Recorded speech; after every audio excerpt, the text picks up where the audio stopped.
Daily Vaser जो है अपनी बात करने में सक्षम है। करते हैं हम, इनकी लीडरशिप करते हैं, सरकार के सामने बातें रखी जाती हैं डायरेक्ट इनडायरेक्ट। तो हम 2014 वाली गलती नहीं करना चाहते। 2014 में भी डेली वेजर को आगे रखे। डेली वेजर है वो अपनी बात खुद रख सकता है। हम लोग अपनी बात करना जानते हैं। हम 30 साल से भुगतभोगी हैं, वो परमानेंट एम्प्लॉय खुद कर सकते हैं। डेलीवरी अपनी बात खुद कर रहा है ना करना चाहिए। तो उमर साहब ने कमेटी बनाई, हमने कमेटी का उस टाइम वेलकम नहीं किया, लेकिन आधे अधूरे मन से हमें वेलकम करना पड़ा। क्यों? हमारे जो कश्मीर के साथी उन्होंने वेलकम कर दिया। बाकी चीजें मिक्स करें। परमानेंट एम्प्लॉय का मुद्दा अलग मुद्दा है, कॉर्पोरेशन के मुद्दे अलग हैं। 30 साल से यही चल रहा सिस्टम हमारा।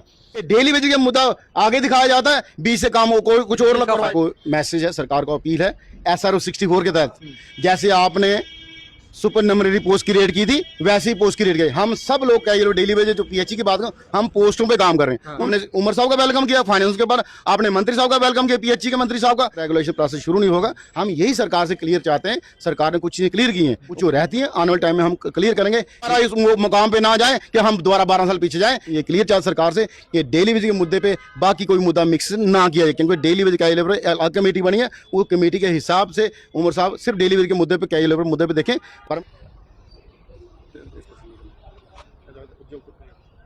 लगातार आपके समक्ष हमने डेली वेजेस का मुद्दा जो है वो रखा है और सरकार तक इनकी आवाज भी पहुंचाई है, लेकिन सवाल बहुत बड़ा है, क्या सरकार जो है इस बार अपना वादा पूरा करेगी या फिर डेली वेजेस जो है 2014 वाली गलती फिर से तो नहीं दोहरा रहा। मैं ऐसा क्यों कह रहा हूं, क्योंकि कुछ रिसेंट डेवलपमेंट देखने को मिली है। लेकिन उस पर जाने से पहले हमारे साथ PHE एम्प्लॉइज जनरल फ्रंट के मेंबर्स जो हैं राजेंद्र ताज जी हमारे साथ मौजूद हैं, इनसे बातचीत करते हैं।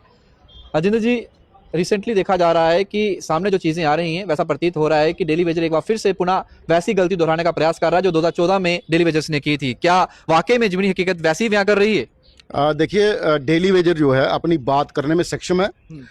डेली वेजर का ही फ्रंट है जो PHE एम्प्लॉइज यूनाइटेड फ्रंट। पिछले 4 साल से हम लगातार डेली वेजर कैजुअल के मुद्दे पर लड़ रहे हैं, और यही फ्रंट है जिन्होंने 12 तनख्वाह साल की जो वेजेस शुरू करवाई और डेथ केस के पैसे या बाकी लोग रिटायरी के पैसे दिलवाए।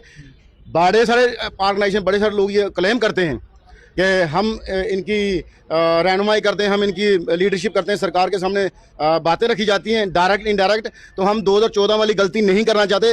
2014 में भी डेली वेज को आगे रखे, तो उस टाइम 58 से 60 परमानेंट की एज करके उनकी सर्विस बढ़ाई गई और डेली वेज वहाँ देखता रह गया, जबकि डेली वेज के मुद्दे पे सारा कुछ तैयार था उस टाइम। तो हम वो गलती दोबारा रिपीट नहीं करना चाहते। हमारी डेली वेज चाहे कश्मीर का हो चाहे जम्मू का हो, डेली वेजर डेली वेजर है वो अपनी बात खुद रख सकता है।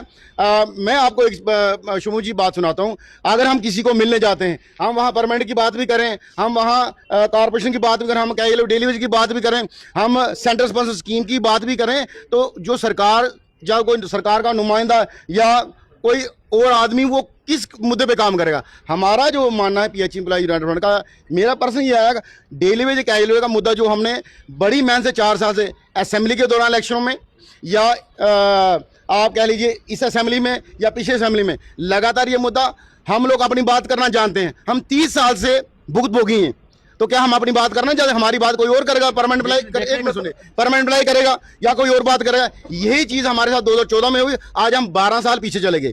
तो मेरा आपके माध्यम से तमाम उन कैजुअल डेली वेजरों से अपील है कि भाई अपनी बात खुद की देखिए। अगर ऑटोनोमस बॉडी वालों की बात करनी है वो खुद कर सकते हैं। परमानेंट एम्प्लॉइज की बात है वो परमानेंट एम्प्लॉय खुद कर सकते हैं।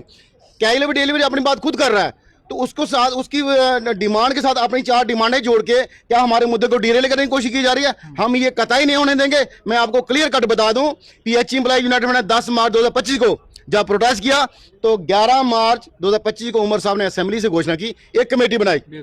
उस कमेटी का हम वेलकम नहीं, लेकिन हमारे साथी कश्मीर वालों ने वेलकम कर दिया। आज हम 1 साल अगर पीछे हैं तो उसी कारण है, क्योंकि उस प्रोटेस्ट से पहले, उस असेंबली सेशन से पहले कश्मीर के साथी मिले और कई लोग मिले उमर साहब से। उमर साहब ने सीधा ये कहा कि जब तक स्टेट नहीं होगी तब तक रेगुलर पॉलिसी हम कैजुअल डेली वेज के कुछ नहीं कर सकते। उसके बाद बजट जो हुआ, जो पिछले साल बजट सेशन में, उसकी प्रेस ब्रीफिंग में, प्रेस कॉन्फ्रेंस में उमर साहब ने कहा कि आपने ये सरकार 5 साल की चुनी है, तो 5 साल के बाद हमें पूछिएगा कि हमने डेली वेज कैजुअल के क्या किया।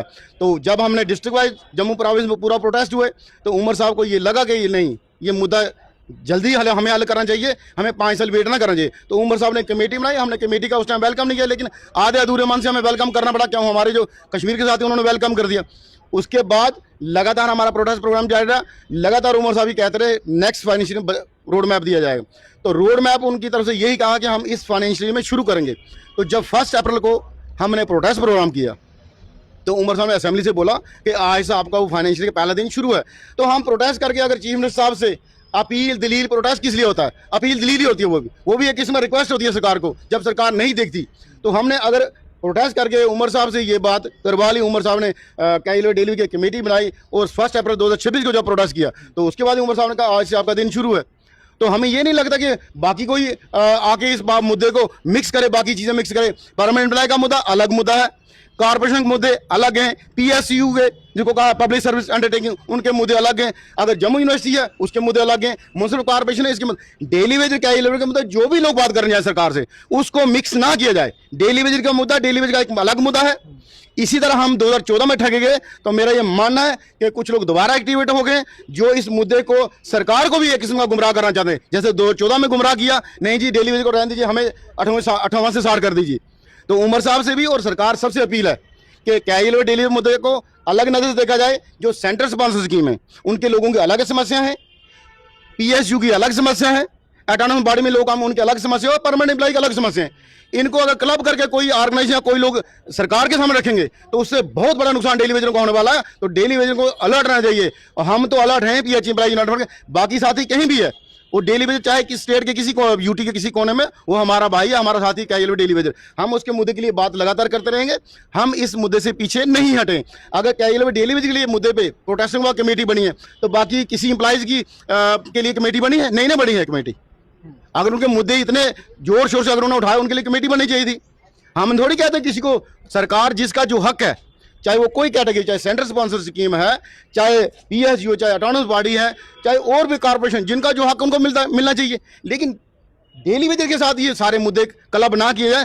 30 साल से यही चल रहा सिस्टम हमारा कि डेली वेजर का मुद्दा आगे दिखाया जाता है, बीच से काम हो कोई कुछ और फायदा कई सरकारों ने पहले भी उठाया है, क्योंकि यूनिटी तो आप दिखाते हैं लेकिन बीच में कुछ साथी जो हैं वो अलग राग जब अलापते हैं तो फिर कहना कि सरकार को शय मिलती है और सरकार आपके मुद्दे को डिरेक्ट कर देती है। आज भी वही देखने को मिल रहा है क्या? देखिए ऐसी बात नहीं है, सरकार सीरियस है।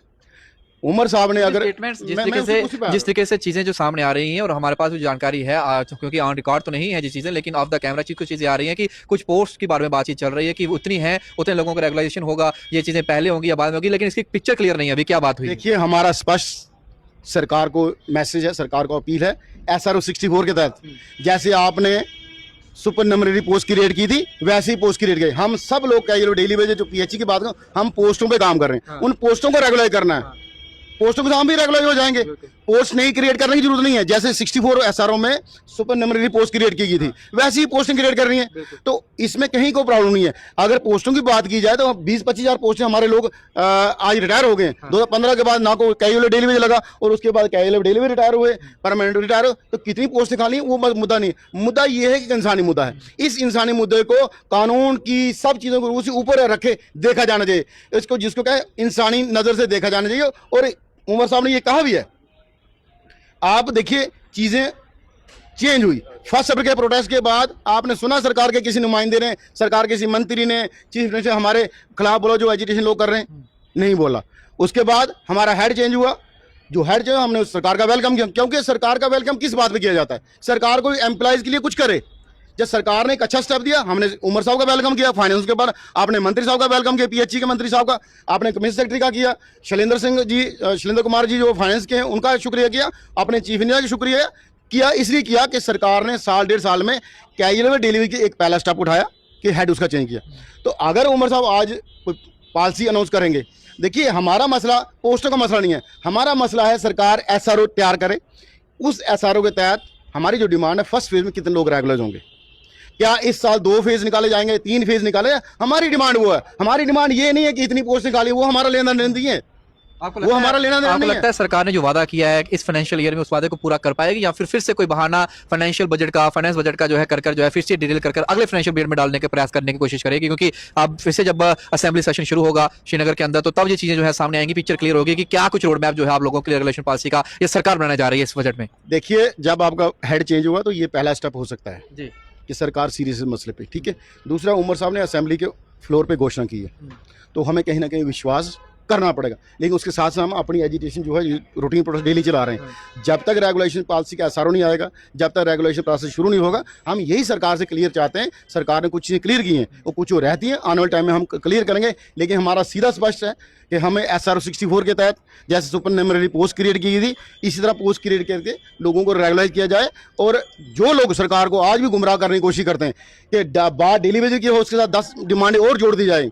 भाई परमानेंट के एम्प्लॉयज़ की डिमांड्स अलग है, उनकी DPC, उनके एर्थ पे कमीशन अलग है, जो कॉर्पोरेशन में काम कर उनका अलग इशू होता है, जो PSU में काम उनका अलग इशू है, जो ऑटोनोमस बॉडी में काम उनका इशू अलग है। तो इस सब इशू को मिक्स क्यों किया जाता है?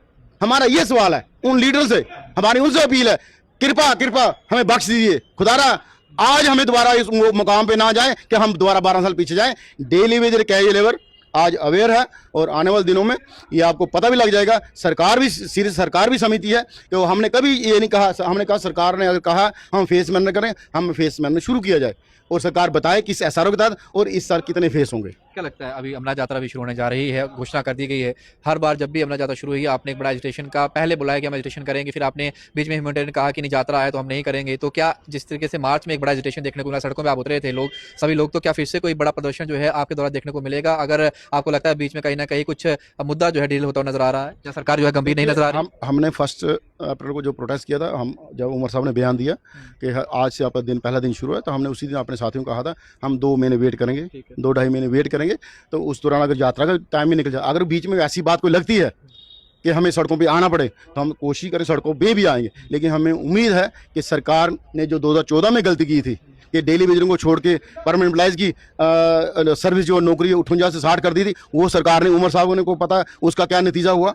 तो हम ये उम्मीद करेंगे उमर साहब से, वो तमाम सरकार से, कि आपने जो फर्स्ट स्टेप पॉजिटिव दिखाया है हेड चेंज करके, इस तरह SRO भी निकालिए और इस साल कितने फेस आप कर रहे हैं, 2 फेस करोगे, 1 फेस करोगे, जितने फेस करोगे, और जो लोग बचेंगे उनका सर्विस गारंटी या उनके लिए क्या क्या आप प्रावधान रख रहे हो कि अगर ये लोग परमानेंट होंगे तो इतने बचेंगे, इनको ये पे ग्रेड मिलेगा जैसे लेह लद्दाख यूटी को मिल रहा है। ये सारी चीज़ें क्लियर चाहते हैं। उसके साथ साथ हम ये क्लियर चाहते सरकार से कि डेली वेज के मुद्दे पर बाकी कोई मुद्दा मिक्स ना किया जाए, क्योंकि डेली वेज कैजुअल लेबर अलग कमेटी बनी है, वो कमेटी के हिसाब से उमर साहब सिर्फ डेली वेज के मुद्दे पर, कैजुअल लेबर मुद्दे पर देखें। परमानेंट एम्प्लॉय का क्या मुद्दा, वो परमानेंट एम्प्लॉय जाने, बाकी क्या अपडेट आपने देखा, हमारे जम्मू एंड कश्मीर के जितने भी डेली वेजर से, चाहे वो किसी भी डिपार्टमेंट से ताल्लुक़ रखते हो, जैसे कि आंगनवाड़ी वर्कर से आयाज़ है, PDD, PHE, रहबर खेर, रहबर जंगलात, इसी तरह से बाकी डिपार्टमेंट्स, कुक्स है, मिड मिलर्स है, सीजनल टीचर्स या वेकेशनल टीचर्स की अगर हम बात करेंगे, जितने भी हमारे जम्मू एंड कश्मीर के ये डेली वेजर्स है, चाहे वो किसी भी महकमे से ताल्लुक़ रखते हो, तो उनकी तरफ से मैं गुजारिश कर रहा हूँ अपनी सरकार से कि उनको रेगुलराइज़ किया जाए, उनकी सैलरी इंक्रीज़ किया जाए, मिनिमम वेज एक्ट लागू किया जाए, ताकि ये भी अपनी ज़िंदगी आराम से गुजार पाएंगे, ताकि ये भी अपनी ज़िंदगी जो स्टाइल है उसको आराम से जी पाएंगे और अपने बच्चों का भविष्य अच्छा बनाए। तो यहाँ पर मैं अपने सरकार से आर्जी मुलाजमीन के लिए रिक्वेस्ट करता हूँ कि इनको अपना हक जो है उसको मतलब उनको देना चाहिए। जैसे कि अगर हम बात करेंगे बाकी स्टेट्स या यूटीज़ की, जिस तरह से लद्दाख यूटी की बात करेंगे, दिल्ली यूटी की बात करेंगे, वहाँ पर एक अच्छी खासी ये जो सैलरी मिलती है, हमारे जो दोस्त है डेली वेजर्स है उनको अच्छी खासी सैलरी मिलती है। इसी तरह से हमारे जम्मू एंड कश्मीर में SPOs जो कि बहुत ही ज़्यादा संघर्ष कर रहे हैं, उनकी सैलरी बहुत कम है, उनको भी अच्छी सैलरी मिलनी चाहिए। तो यही बात मैं गवर्नमेंट तक पहुंचाना चाहता हूं, LG साहब, CM साहब तक पहुंचाना चाहता हूं कि इनको मिनिमम वेज एक्ट लागू किया जाए, तो ताकि ये भी अच्छी ज़िंदगी गुजार पाएंगे। बाकी वीडियो पसंद आया होगा लाइक शेयर ज़रूर कीजिएगा, सब्सक्राइब कीजिएगा चैनल को, और पेज पे अगर देख रहे हो तो पेज को फॉलो कीजिएगा। मिलते हैं नेक्स्ट वीडियो में, तब तक के लिए थैंक यू वेरी मच। और साथ साथ रिक्वेस्ट ये है कि टेलीग्राम चैनल को ज्वाइन कीजिएगा, लिंक